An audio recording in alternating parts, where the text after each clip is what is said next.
नमस्कार विद्यार्थी मित्रांनो, ITI काउन्सिलिंग राऊंडसाठी प्रवेश प्रक्रिया संदर्भामध्ये महत्त्वाचे अपडेट.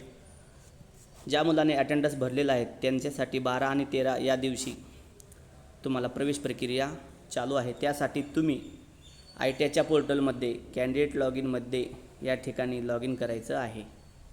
या ठिकाणी रजिस्टर कॅन्डिडेट लॉग इनला क्लिक करा. ही सर्व प्रक्रिया तुम्हाला माहीत आहे, परंतु तरी पण तुम्ही या पद्धतीने सगळ्या गोष्टी पाहू शकता.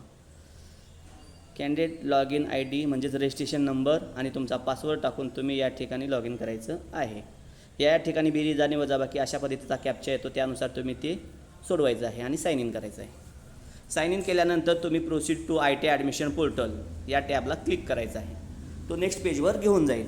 पुढे आल्यानंतर तुम्ही या ठिकाणी उजव्या साईडला काउन्सिलिंग रजिस्ट्रेशन स्टेटस या ठिकाणी प्रोसीड टू रजिस्टर या टॅबला क्लिक केल्यानंतर हे असा इंटरफेस ओपन होतो. या ठिकाणी तुम्ही निवडलेला ITI म्हणजे तुम्ही याच्या अगोदर टाकलेल्या अटेंडन्सच्या संदर्भानुसार इथं ITI येतो आणि त्या ITIमध्ये तुमचा मेरिट लेवल नंबर किती आहे, किती नंबरच्या टक्केवारीनुसार तुमचा मेरिट लागलेला आहे या ठिकाणी दर्शवलं जातं.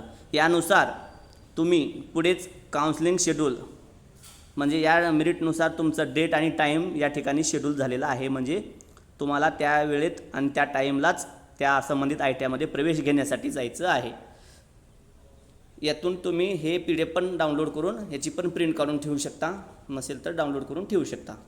त्यासोबतच डॅशबोर्डवर येऊन तुम्ही ॲडमिशन प्रोसेससाठी तुम्हाला प्रिंट ॲप्लिकेशन फॉर्मची पण आवश्यकता असल्याने हे पण PDF करून तुम्ही याची पण प्रिंट काढू शकता. पाठपोट जरी आणलं तरी काही हरकत नाही. इथून डाउनलोड करा किंवा इथून डायरेक्ट प्रिंट देऊन त्याची प्रिंटआउट घेऊ शकता.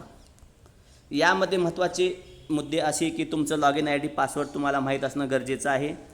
जर नसेल तर तुम्ही ते रिसेट करू शकता किंवा इतराच्या साहाय्याने नेट कॅफेमध्ये किंवा मित्राच्या साहाय्याने हे तुम्ही लॉग इन करून या ठिकाणी तुमचं रजिस्ट्रेशन, कॉलेज कोणतं आहे, मेरिट नंबर किती आहे, काउन्सिलिंगचा शेड्यूल काय, तारीख काय आहे, टाईम काय आहे यानुसारच तुम्ही त्या संबंधित ITIमध्ये जायचं आहे. काही मुलं 12 तारखेला काउन्सिलिंग असेल तर 13 तारखेला येतात, काही मुलं 13 तारखेला काउन्सिलिंग असलं की 12 तारखेला येतात किंवा चुकीच्या वेळेला येतात.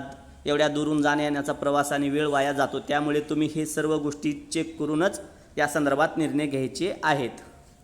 व्हिडिओ जर आवडला तर व्हिडिओला लाईक करा, सबस्क्राईब करा. बोलण्यामध्ये चूक होत असेल तरी माफ करा, परंतु सर्व माहिती तुम्हाला समजलेली आहे अशी आशा करतो आणि जास्तीत जास्त हा लोकांपर्यंत व्हिडिओ शेअर करावा. धन्यवाद.